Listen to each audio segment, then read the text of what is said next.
কাজলা দিদি, যতীন্দ্রমোহন বাগচি। বাঁশবাগানের মাথার উপর চাঁদ উঠেছে ওই, মাগো আমার শোলক বলা কাজলা দিদি কই। পুকুর ধারে নেবুর তলে থোকায় থোকায় জোনাই জলে, ফুলের গন্ধে ঘুম আসে না, একলা জেগে রই। মাগো আমার কোলের কাছে কাজলা দিদি কই। সেদিন হতে দিদিকে আর কেনই বা না ডাকো, দিদির কথায় আঁচল দিয়ে মুখটি কেন ঢাকো। খাবার খেতে আসি যখন দিদি বলে ডাকি তখন, ও ঘর থেকে কেন মা আর দিদি আসে না কো। আমি ডাকি তুমি কেন চুপটি করে থাকো। বলো মা দিদি কোথায় গেছে, আসবে আবার কবে। কাল যে আমার নতুন ঘরে পুতুল বিয়ে হবে, দিদির মতন ফাঁকি দিয়ে আমিও যদি লুকোই গিয়ে, তুমি তখন একলা ঘরে কেমন করে রবে। আমিও নাই দিদিও নাই কেমন মজা হবে।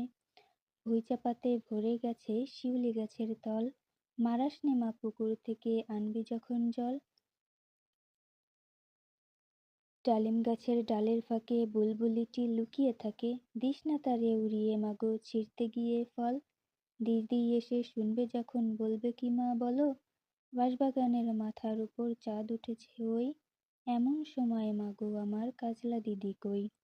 বেড়ার ধারে পুকুর পাড়ে ঝিঝি ডাকে ঝোপে ঝাড়ে, নেবুর গন্ধে ঘুম আসে না তাই তো জেগে রই।